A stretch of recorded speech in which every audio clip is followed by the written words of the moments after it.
What's up, guys? We are back. I am the Nigerian Nightmare, Kamaru Usman, Henry Cejudo, aka Triple C. and welcome to Pound for Pound, guys. UFC 303 went down last night, and wow, A Shadowline production. Alex Pereira did it again. I mean, on 2 weeks' notice, being able to go in there and shut the T-Mobile Arena down like that. Henry, how incredible was that? Oh man, Alex Pereira. He's the thing is, I will say this, Kamaru. If you're going to strike with Alex Pereira, how do you expect to beat him? It doesn't matter if he was a middleweight and going up to light heavyweight. Like my biggest thing is like, man, Yuri, like, did these people not learn their lessons? Sometimes I wonder where the IQ of 205 is at. So yeah, congratulations to Alex. Am I surprised? No. The more it stays on its feet, the more the probability game. It's not until Alex Pereira really fights somebody like Uncle Live, where I'm gonna say, okay, this guy is he the real deal 100%? But could he get past a well-rounded wrestler? Someone's gonna bring in the grappling, because then we're really gonna know Kamaru if Alex Pereira is at that level to compete against a guy like John Jones. You know, they're talking about him going up. You know, so I think in that perspective, am I surprised? No.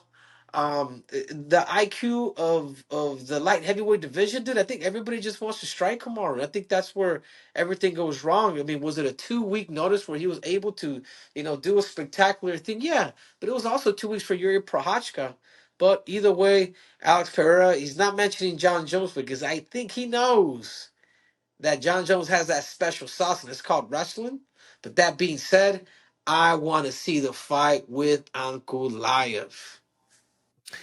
Yeah, I agree with you in a sense. I think you are hitting the nail on the head,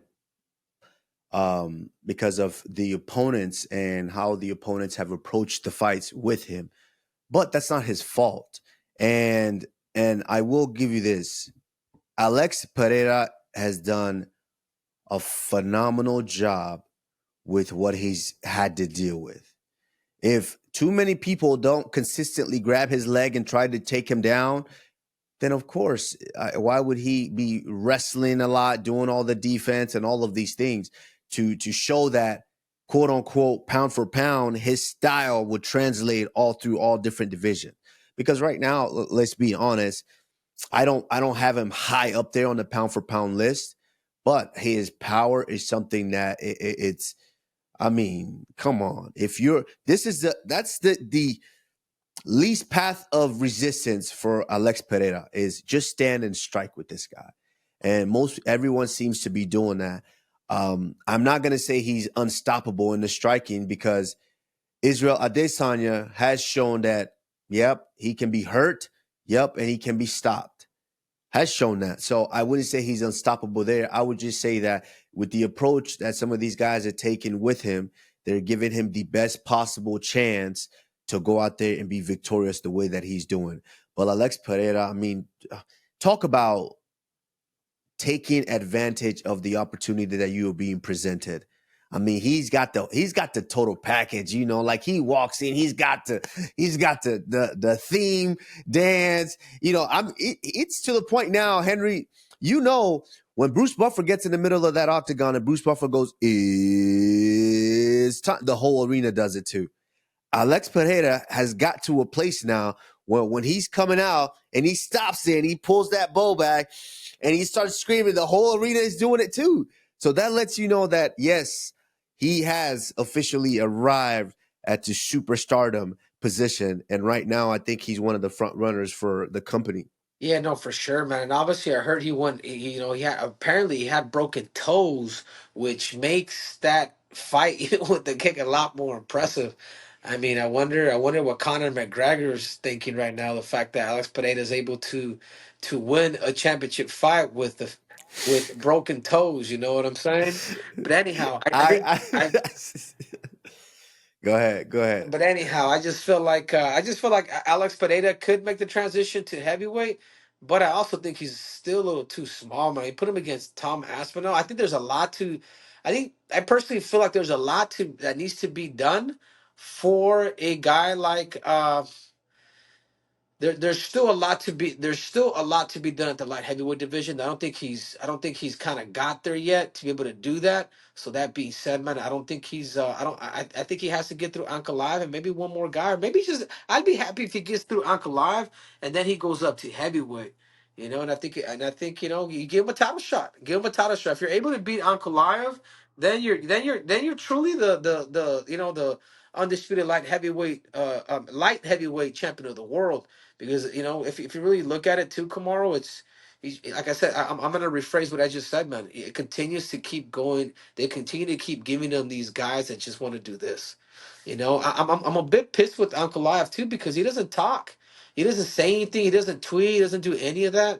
Even if a guy like Uncle Live does beat a guy like Alex Pereira, does the UFC want a freaking heavyweight that doesn't promote? At least Alex Pereira, he's on social media. He's doing X, Y, and Z. I mean, he needs a partner to dance with, and I just don't. And I think Uncle Live is the toughest test, and I do believe that Uncle Live would be a favorite in that fight. But if he becomes champion, will he be good for the UFC? I personally don't think so. I like that question that you just raised, but I want to go back. It's I do I think Alex Pereira, like I said earlier, he's done everything that needed to be done. So 100% right now, he is one of the scariest guys in those upper weight divisions. Do I think he can go to heavyweight? 100%. Do I think he's too small? No. I think he can definitely grow into it. He's just as big as, what is he, 6'4"? He's just as big as these guys. He's standing next to these guys, and he looks like a giant still next to them. I think he can put on a little bit more size. And plus, you don't want to make the transition to heavyweight and try to go, okay, I need to be 260. I need to be 260. No, I think he can eat up to about 235 and he'll still keep his speed. His power is heavyweight power already. So, yeah, I think he easily makes the transition. And I think those guys at heavyweight are in trouble as well because last time I looked at that heavyweight division, there's maybe 2 or 3 guys that are willing to grab a leg and run you down and beat you up on the ground. But the rest of those guys, they're going to stand with you. And you're going to stand with a guy like Alex Pereira. I think he will definitely shut a lot of those guys out. Now, as far as it comes to Ankalaev, that's a great fight, 100%. Ankalaev is a guy that could possess that test. But Henry, let's not forget, Ankalaev just fought Jan Blachowicz and barely used his wrestling. So listen, I get what you're saying. Yes, he possesses the skills to give Alex Pereira problems, but it's not his fault. It's not Alex Pereira's fault that when these guys get out there, they're like deers in headlights and they just want to stand and try to strike with him. That's their fault. And he's they want to strike with him and he's putting them all to sleep. Young, a former champion, Prohaska, sleep. Jamal Hill, sleep. Who else did he put to sleep? Like, I mean, he's done everything possible that he needed to do. So I think, it potentially will be the same at heavyweight. I think the 2 guys that possess a problem, well, actually maybe 3 guys that possess a problem is Curtis Blades, John Jones, Yeah, and Tom Aspinall. yeah. Besides those 3 guys, I think he puts hands on the rest of those heavyweights as well. Damn, that's a bold statement, Kamaru. Anyhow, Respectfully. let's move on, dude. I Respectfully. mean, obviously, we saw the co-main event. Brian Ortega eventually pulled out. I have no idea what is it that actually happened with Brian, but I just don't think that mentally he was in there. I think once you miss weight, or if you can't make that weight limit, it's kind of like I've been there before. Like your head's not all there, so I'm not sure what is it that happened. But Brian Ortega was replaced with with 50K, Ige, Dan Ige, our brother from another mother. And you saw that text. He ended up texting, Hunter Campbell. Was that Hunter? Let me read it for you. Hey Hunter, I've been in camp for 3 months. I'm the healthiest I've ever been. I can fight this guy tonight and beat him. This is what legends are made of. I'm in. I'm ready. I'm in great shape. Please don't take this opportunity away from me. Within 4 hours, Kamaru, this dude was literally walking the freaking, he was making the walk to fight a guy like Diego Lopes. Watching this fight though, Kamaru, I'm not too sure if Diego Lopes would really be ready for a guy like Brian Ortega. I mean, was I impressed a little bit?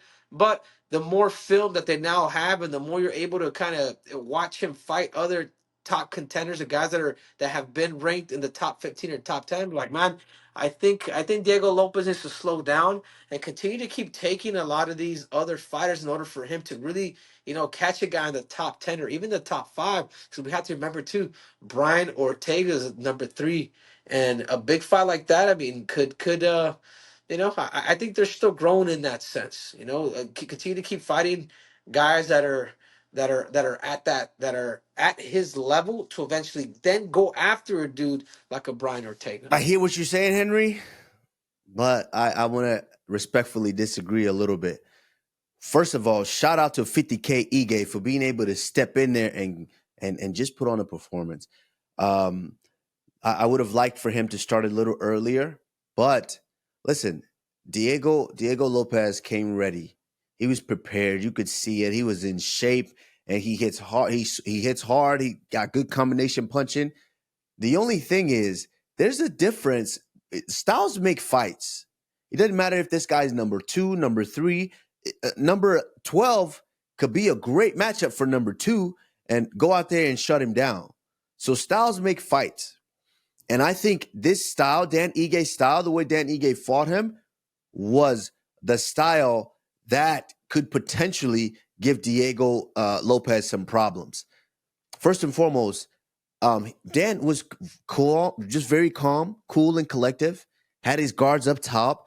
He realized very quickly that Diego Lopes was hooking. When he throws his combinations, a majority of those combination shots were all hooks. Bam, bam, bam, bam, bam. So he had his guards up tight, earmuffs up. So he was able to just block those shots. And you can just tell by the experience of Dan Ige that, hey, he understands now that, hey, the way we start this fight is not necessarily the way we're going to end the fight. So I don't need to go 100 miles an hour in the first round. I can slowly build into it. And he had good footwork. He took some shots, which lets you know, hey, okay, it's a fight. Now I know what he's bringing. But by the third round, when Dan Ige started popping him, it looked like, did it not look like Dan Ige had more power than Diego Lopes in that third round? Dan Ige was popping him, and Diego Lopes now became the defensive fighter. When the whole night, the first 2 rounds, he was so offensive. He was there. He was throwing massive combinations and fast combinations. He had the speed advantage, but as the fight wore on, Dan Ige really started to show experience, and he started to show that, hey, my style is a potential style that could stop this guy. There's a lot that's in stake for this guy. I mean, obviously he's a pretty experienced he's a pretty experienced fighter, but he also needs more. He needs more of those fights, like more competitive fights that are not going to necessarily, can he go up against those top fibers? And that's just a question mark right now that I have. Is he dangerous 100%? And beautiful. I think he could have. Beautiful kick too by Dan Ige. But moving on, dude. Ian Gary Machado versus MVP. Kush, what did you think of this fight? It was exactly what I said would happen. Well, not exactly, but almost exactly what I said would happen. You have 2-point style fighters, to where they're going to sit back and try to be sharp with their strikes, bop, bop, bop, bop. And you saw that fight. You saw that happen. MVP, what I did see from MVP is that he's a little bit more comfortable now inside the octagon. So from the first fight to this fight, he's a little more calm. He's more comfortable. He's more comfortable dancing here. He's got his combination. He tagged Ian Gary a couple of times to where it looked like, okay, if he starts to go on a run here, he might potentially, be able to find this guy and put him away. But Ian Gary did the smart thing to do. Let me chase the path of least resistance. Let me take him down and let me grapple. And he did just that. He took him down. He took his back. That first round, he pretty much all back control, and which won him the round. Second round, I give to Michael Venom Page. I think he started to touch him. He started to find him a little bit. And then in that third round, the same. I think it was just mainly the top control for Ian Gary that got him that win. As you see here, the control time, 7 minutes and 29 seconds. So over half that fight, Ian Gary was on top. So I think that was the story of the fight. But as far as, these guys talking about, I'm putting you clean out, I'm knocking you out, I'm doing all that. Yeah, of course they would have liked to do that. But I from what I saw, it was really only one guy that was really trying to put the paws out there and try to take the other guy's head off. But Yeah, all in all, it was a good fight. yeah, and it's smart from Ian Gary. Like I can appreciate the way he fought, because you know what? At the end of the day, Kamaru, think about it. He's only one match away, dude, from potentially fighting for that belt at 170 pounds. If Shakov just called him out and tweeted like, "Hey man, remember the reminder when we used to spar back in the day?" Let me read it over here, Kamaru Dean. He said, looks like I forgot. This is from Shakov Rachmanov.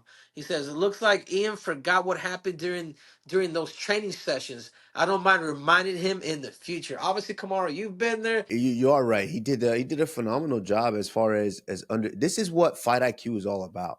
At the end of the day, we are entertainers and we're out there to entertain, but we're also out there to win.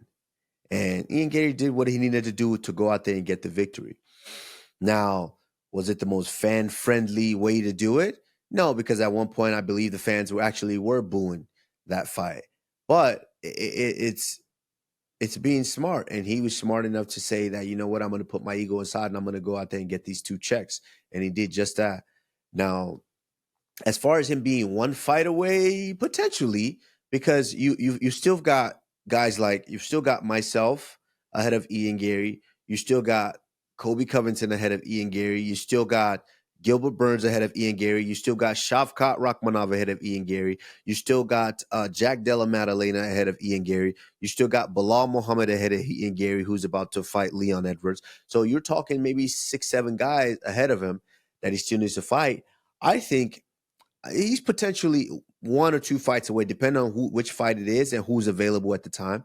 But yeah, Henry, I agree with you. I think him being able to dial it in and not just go out there with the ego and go out there and just get the win shows that he does have fight IQ. Yeah, no, 100%. I think the future's bright from Kamaru. I know I used to hate or whatnot, but the dude shows that he could scrap, he could fight, he could fight a different fight and then still win. I mean, Michael Venom Page is.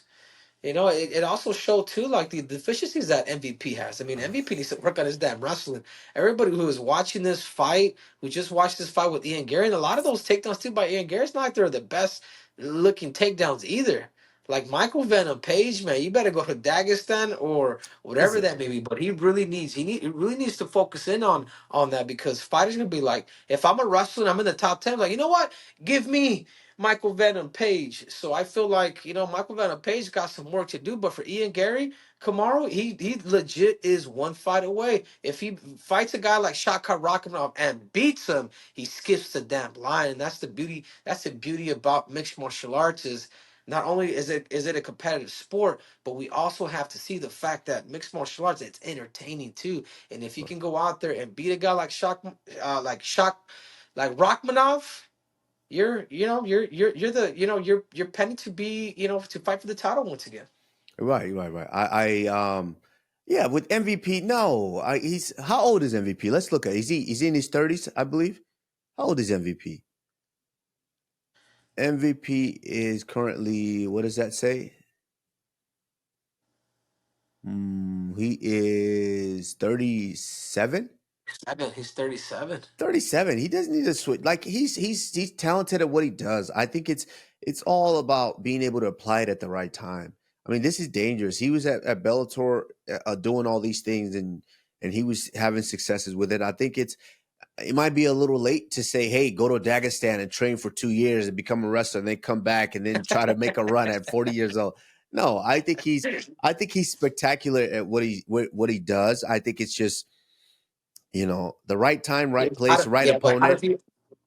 Yeah, but see, but that's it's mixed martial arts. Come on, that's Yeah, but that's wrestling, unrealistic I too. I understand, but he just happens to be in a weight division that wrestling is not learned overnight.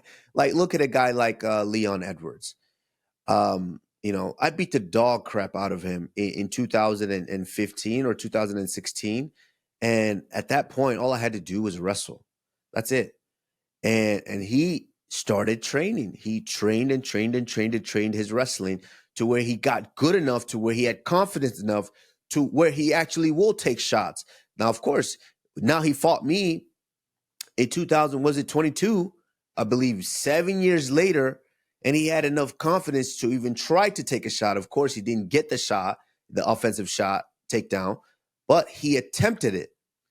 So for him to even have that confidence to be able to attempt it, that shows the years of work that he has put in. Yes, of course, I still, dog walked him with the wrestling, but at the end of the day, it just goes to show that you can't just go to wrestling for 1 year and say, all right, I'm gonna go work on my wrestling 1 year. Now I got it.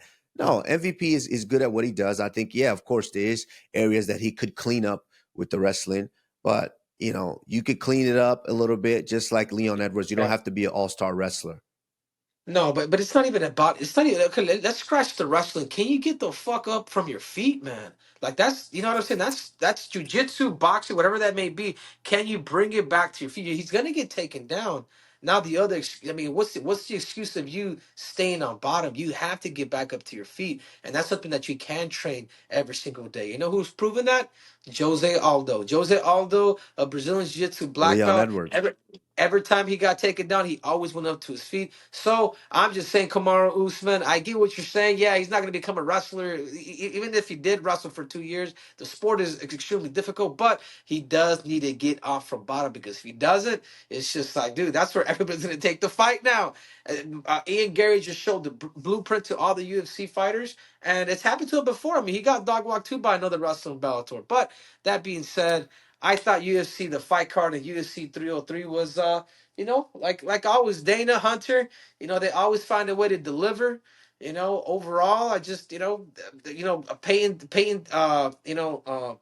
tablet, with the crazy, uh, uh, uh, jab right hand to able to knock out his opponent. I mean, he's a future rising star. He just called out Adrian Yanez. I mean, we had that, we had the fight of the night with Cub Swanson and Touchy Philly. I mean, the card was good, Kamaru. The card was good. The card was good. I agree with you, Henry. I don't know if I like that call out.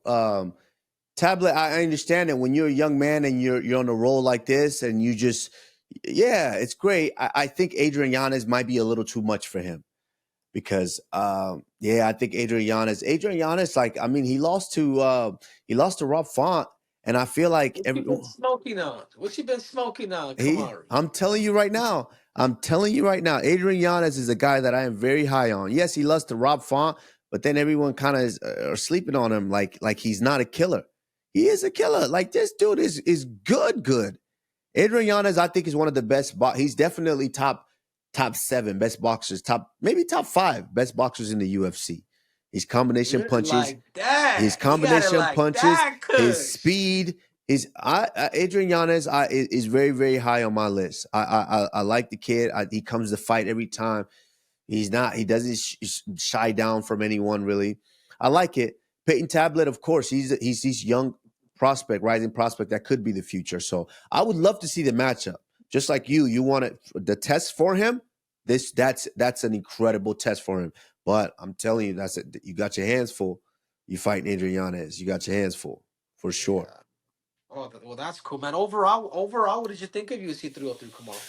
It was a good card. I mean, it's basically one of the you just needed to get it to the finish line. So many things happened. Jamal Hill fell out.